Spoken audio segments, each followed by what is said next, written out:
Karena itu apa yang kami ajukan itu sangat moderat nilainya, 106 ya, cuma lewat 6 juta aja dari maksimumnya. Dan kemudian untuk imaterial memang tidak mungkin juga diatur di dalam peraturan karena itu sifatnya sangat subjektif dan sangat situasional. Karena itu 206 juta rupiah itu adalah ukuran yang masuk akal ya. Kecuali kalau kita minta 1 triliun, nah itu nggak masuk akal ya. 206 juta rupiah masuk akal dan kita sudah dedikasikan untuk lembaga-lembaga sosial yang akan ditunjuk kemudian. Itu dari saya, tapi saya ingin memberikan kesempatan kepada kawan-kawan yang tadi hadir. Bang Ristan. Okay. Aku dulu nanti. Ya, nanti saya silakan. Ya. Jadi setelah kita mendengar jawaban dari Polda, penyidik Polda dalam hal ini termohon, intinya adalah mereka menyatakan putusan pra-peradilan pada tanggal 7 Juli kemarin, di mana ada upaya pra-peradilan yang kita lakukan, diputus bahwa upaya peradilan yang dilakukan, baik penahanan, penangkapan, penggeledahan, itu dinyatakan tidak sah. Nah, itu mereka menyatakan bahwa tidak serta-merta ada ganti kerugian. Itu tadi poin pokoknya ya, secara garis besar. Tadi sudah disampaikan oleh Bang Era juga, imaterial apa segala. Padahal kalau kita melihat bahwa putusan pra-peradilan kemarin pada tanggal 7 Juli, bahwa benar dinyatakan putusan peradilan itu dinyatakan secara, baik secara substansial maupun secara prosedural dan abuse of power itu sudah dilakukan oleh penyidik. Sehingga putusan peradilan kemarin dinyatakan tidak sah, sehingga ganti rugi daripada ini melekat secara sah pada undang-undang, sehingga kita melakukan upaya peradilan hari ini.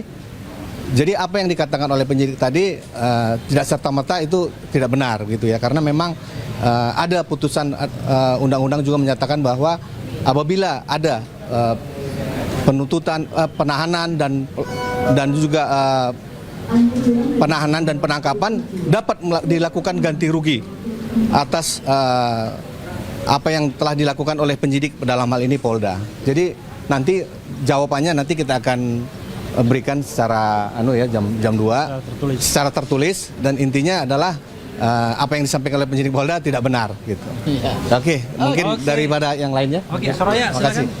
Mbak Aya. Ya, Mbak Aya dulu. Assalamualaikum warahmatullahi wabarakatuh. Waalaikumsalam. Syukur alhamdulillah hari ini kita panjatkan kehadirat Allah sampailah pada agenda kita, yaitu ganti rugi. Seperti yang sudah dipaparkan oleh rekan kita Bung RH dan rekan kita yang lain Pak Tristan, bahwa betul adanya bahwa ganti rugi ini memang hakikatnya diatur oleh undang-undang. Bukan serta-merta kita yang mau.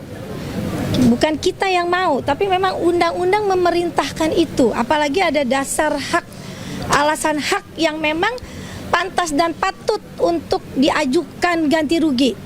Seperti tadi yang diceritakan oleh rekan kita Bung RH, bahwa ada traumatik, ada rasa kecemasan di sana di saat penangkapan. Jadi sudah sewajar dan sepatutnya lah itu dinilai, dan memang aturan-aturan itu memang ada, dan kita tidak melakukan satu pelanggaran-pelanggaran hukum di sana. Jadi untuk itu mungkin kalau akhirnya Pak termohon menyatakan ini patut ditolak dan lain sebagainya, ini sudah tidak memenuhi aturan hukum sebenarnya.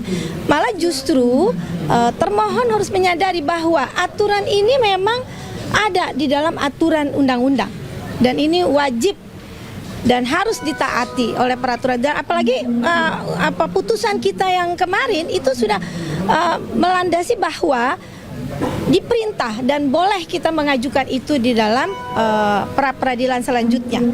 Dan untuk itu sekali lagi saya mengucapkan terima kasih pada rekan-rekan yang hari ini masih setia mendampingi kita, menyertai kita, membersamai kita. Mudah-mudahan perjuangan semua perjuangan yang sudah dilakukan oleh para YouTuber, para TV nasional, mudah-mudahan semua mendapatkan jalan yang baik di sisi Allah. Mungkin itu saja ya. Saya tambahkan sedikit ya sebelum Gafur. Jadi gini, ada satu poin tadi soal kewenangan. Kata termohon bahwa majelis hakim tunggal tidak mempermasalahkan bahwa itu tidak berwenang, tetapi penggunaan kewenangannya. Iyalah, nggak mungkin juga kan seorang penyidik tidak berwenang, karena kewenangan itu diatur undang-undang. Tetapi siapapun di Republik ini, kalaupun Anda punya kewenangan, dan pasti ada, setiap penyidik pasti ada kewenangan yang diatur undang-undang, tetapi Anda tidak boleh sewenang-wenang dalam menggunakan kewenangan tersebut. Nah, itulah adanya lembaga pra-peradilan yang dimasukkan sebagai kontrol atau alat kontrol bagi kekuasaan. Jadi Anda punya kekuasaan yaitu untuk menahan, sebelumnya menangkap, sebelumnya melakukan penggeledahan, tetapi penggunaannya tidak boleh sewenang-wenang. Nah, salah satu ciri tidak sewenang-wenang itu harus ikut tata cara yang ditentukan oleh peraturan perundang-undangan. Dan kalau tidak mengikuti tata cara yang ditentukan oleh peraturan perundang-undangan, maka bisa dikatakan itu adalah sebuah tindakan yang tidak absah atau tindakan yang ilegal atau tindakan yang tidak sah, gitu ya. Oke, silakan. Ya, Bung Gafur. Ya, sebelum Mas Roy ya, barangkali saya mau memberikan beberapa catatan saja bahwa dalam jawaban yang disampaikan oleh Polda Metro Jaya, pertama mereka tidak mengakui adanya kekeliruan dalam hal penangkapan, penahanan, dan penggeledahan. Padahal jelas-jelas dalam putusan pra-peradilan yang pertama, penggunaan kewenangan Polda Metro Jaya pada tanggal 19 Juni berupa penangkapan, penahanan, dan penggeledahan pada jam 7 pagi itu telah dinyatakan oleh pengadilan, dan ini dinyatakan oleh negara loh, bahwa itu sewenang-wenang, melanggar hukum, tidak punya dasar yuridis, dan kemudian melampaui batas. Kenapa melampaui batas? Karena Mas Roy dan Bu Tifa sejatinya sejak dilaporkan oleh Pak Jokowi selalu patuh, kooperatif, bahkan pada saat menjalani kewajiban wajib lapor di Polda Metro Jaya tidak pernah satupun mereka mangkir, dan itulah yang menjadi dasar kenapa penangkapan, penahanan, dan penggeledahan itu dinyatakan batal atau tidak sah. Tetapi hari ini lagi-lagi Polda Metro Jaya masih mempertahankan argumentasinya bahwa meskipun pra-peradilan itu telah menggugurkan penangkapan, penahanan, penggeledahan, tetapi mereka menyatakan lagi dalam jawaban mereka tadi bahwa enggak kok, kami menggunakan berdasarkan kewenangan yang diberikan undang-undang. Loh, tadi kan kata Bang Era, kewenangan benar sesuai dengan undang-undang, diberikan oleh undang-undang, mohon maaf, tapi sewenang-wenang. Makanya lembaga pra-peradilan ini mengontrol hal demikian. Itu hal yang pertama. Hal yang kedua terkait dengan ganti rugi. Ganti rugi itu adalah mandatori undang-undang. Ya, kenapa pembuat undang-undang atau kenapa di negara ini ada ketentuan terkait dengan ganti kerugian supaya aparat penegak hukum itu dalam menangkap, menahan seseorang itu tidak boleh sewenang-wenang. Karena kalau sewenang-wenang kemudian hanya dasarnya minta maaf dinyatakan tidak sah, kan kasihan orang gitu loh. Rugi warga negara. Sudah ditangkap, ditahan, diborgol, disuruh pakai baju orange, dipertontonkan kepada publik, disiarkan secara live di seluruh Indonesia. Kemudian oleh Polda dikatakan bahwa itu hal yang biasa dan tidak ada kerugian di situ. Ini kan adalah perlindungan terhadap hak seseorang yang tidak boleh diperlakukan sewenang-wenang. Dan terkait dengan ganti kerugian itu, mohon maaf, sebenarnya kalau kita mau bicara jujur, nama baik seseorang itu tidak bisa dinilai dengan uang. Makanya sifatnya imaterial. Kenapa hukum menyebutnya imaterial? Karena itu sebetulnya tanpa batas, tidak bisa dikuantifisir dengan nilai uang tertentu. Tapi karena kami mengajukan ganti kerugian, maka kami mengajukan nilai plafon yang masuk akal. 100 juta itu sebetulnya adalah hal yang paling kalau ya kita nilai, tadi katanya Mas Roy, mantan menteri, mantan anggota DPR RI, pakar telematika, public figure, itu kemudian dikatakan bahwa bagaimana mau menilai nama baiknya gitu. Orang ini punya nama baik yang luar biasa, dihormati publik, ya, dijadikan sebagai referensi, ya, dalam telematika, dalam analisa forensik, telematika dan seterusnya gitu. Kemudian ditangkap, ditahan, dan hanya karena meneliti ijazah Pak Jokowi. Bukan menuduh Pak Jokowi memalsukan ijazah. Perlu dibedakan itu ya. Mas Roy ini tidak menuduh Pak Jokowi memalsukan ijazah. Yang beliau lakukan bersama Bu Tifa adalah meneliti dokumen ijazah dan berdasarkan tools ilmiah mereka katakan itu palsu dan kemudian ditangkap, ditahan dan diberlakukan sewenang-wenang. Kemudian hari ini kami tuntut ganti kerugian. Oleh karena itu para media dan masyarakat, kami ingin memberikan satu pembelajaran hukum bahwa Ini tidak boleh lagi terjadi kepada siapapun. Bukan hanya kepada Mas Roy, mantan menteri, mantan anggota DPR RI atau public figure pakar telematika, tetapi kepada siapapun. Karena itu adalah perlindungan dasar bagi warga negara. Mungkin dari saya itu, Mas Roy. Oke. Bang Erha, sekarang Baik. selanjutnya adalah Baik. ini. Assalamualaikum warahmatullahi wabarakatuh. Waalaikumsalam warahmatullahi wabarakatuh. Pertama-tama terima kasih atas semua yang sudah disampaikan oleh kuasa hukum saya ya. Ada Mas Refli, ada Bang Gafur, ada Pak Aristan, ada juga Bu Aya, dan di belakang ada Mbak Natsmi dan yang lain. Mungkin Tio. Ya Pak Tio ya. Kuasa hukum saya kalau dilihat teman-teman kok tidak sebanyak biasanya. Ya, pada saat yang sama kami juga membagi karena sebagian dari tim Tokham itu sedang mendampingi Pak Ugroseno yang ada di Mabes Polri. Ya gitu, karena beliau jam yang sama memenuhi undangan untuk klarifikasi di Kortas Tipikor. Jadi itu kalau lihat kok nggak ada orang besar Kasus gitu ya. 15 tahun yang lalu. Kasus 15 tahun yang lalu. Ini kriminalisasi juga gitu ya. Bisa disebut quote and quote ya kriminalisasi. Nah, oke. Jadi moga-moga undangan beliau itu bisa dijawab dengan sangat baik. Sorry, bukan ya. kasus sih. Bukan kasus. Kejadian ya. Kasusnya nggak ada. Ya, kasusnya itu nggak ada, dicari-cari. Oke. Baru mau dikasuskan. Ya, hari ini ya seperti teman-teman dengar, tadi ada tanggapan dari pihak termohon yaitu Polda Metro Jaya. Yang paling penting adalah kenapa imaterialnya itu memang 100 juta.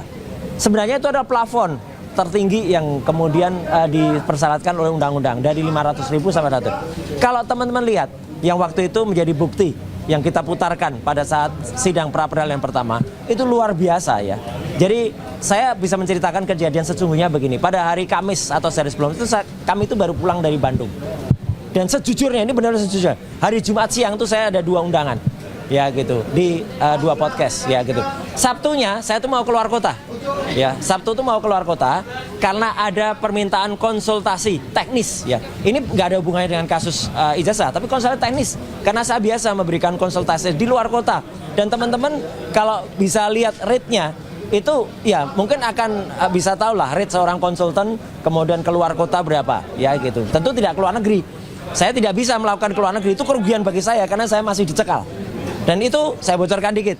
Soal pencekalan itu, ya mungkin tuh akan kami permasalahkan juga. Kemana? Nanti kita tunggu saja tanggal mainnya. Ya, nah jadi hal-hal itu yang kemudian tidak terukur ya. Kalau dari sisi keuangan. Kemudian yang imaterial. Kalau yang tadi kan material, ya ada 2 podcast, kemudian ada undangan TV juga.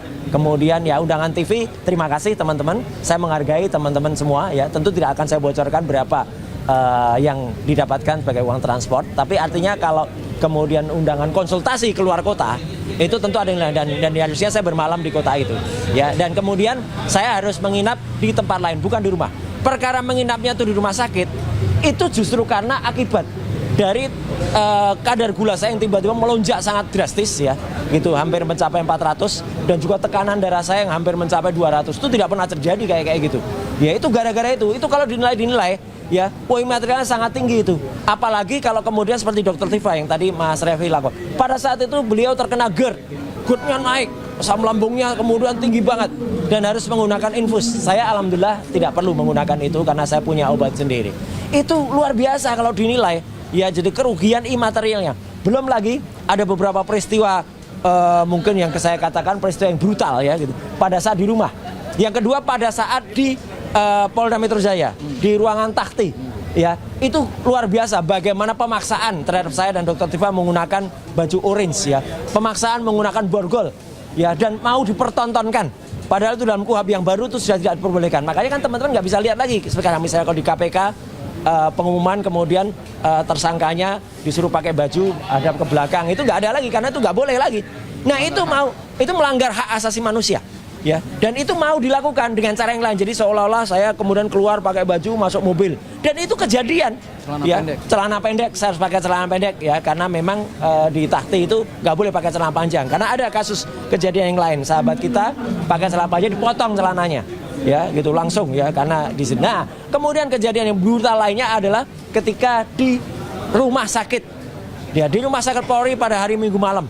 Itu kami mau dibawa paksa ya pulang ke Polda Metro Jaya, ke takhti. Itu luar biasa brutalnya ya, teman-teman juga bisa lihat ya, videonya juga ada. Jadi nilai itu tidak bisa dinilai secara uang ya, itu sangat tinggi nilai imaterial. Jadi makanya saya berharap hakim tunggal ya Pak Iketut Darpawan ya itu bisa mempertimbangkan. Memang saya mohon keputusan terbaiknya. Jadi karena itu tidak bisa dinilai dengan uang ya. Nanti kita jawab Mas Roy dalam. Nanti dijawab. Nah, jadi nanti jam 2 kita akan menjawabnya dalam replik ya. Replik Harun nanti kita jawab ya. Dan Jadi, dengan kaos. dan dengan kaos. Oh, kaosnya ini langsung menjawab ya. Jadi makanya kalau nggak bisa dinilai dengan rupiah ya repot ya. Kalau nggak bisa nilai dengan rupiah, nilai saja dengan dolar saja. Ya, nah, gitu. Ya, gitu. Ya, makanya ditanya, karena apa? Karena tidak satu rupiah pun yang akan kami terima. Ya, gitu. Makanya dolar juga nggak apa-apa ya. Lihat nih, tersenyum dari Washington melihat dolar yang ada. Ya, saya kira itu aja. Ya, jadi kita tunggu nanti jam 2 siang.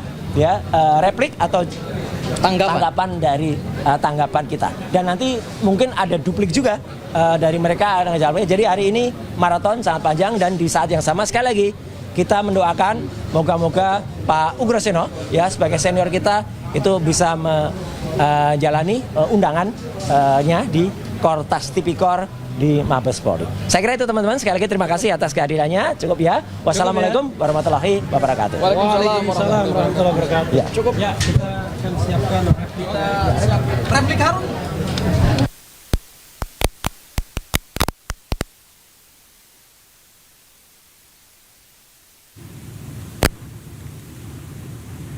Ya pemirsa, hari ini sidang pra-peradilan gugatan ketiga di Pengadilan Negeri Jakarta Selatan yang Roy Suryo ajukan tengah berlangsung dan nanti akan dilanjutkan pada pukul 2 siang nanti. Sebelumnya tersangka dugaan fitnah ijazah Jokowi Roy Suryo mengajukan pra-peradilan ketiga. Ini terkait dengan ganti rugi imbas dari penangkapan dan juga penahanan yang dinilai tidak sah. Roy Suryo juga meminta ganti kerugian dengan total 206 juta rupiah. Dalam permohonannya, Roy Suryo juga mengaku mengalami kerugian material dan imaterial imbas upaya paksa penangkapan dan juga penahanan terhadap dirinya.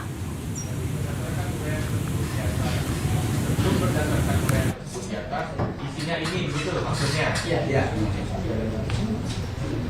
Dengan hormat kami yang bertanda tangan di bawah ini Dr. Roy Harun. Demikian breaking news kali ini. Selanjutnya Anda bisa menyaksikan program iNews Today bersama Kevin Pakan dan Syafaati Suryo. Saya Anita Dewi pamit undur diri. Terima kasih dan sampai jumpa.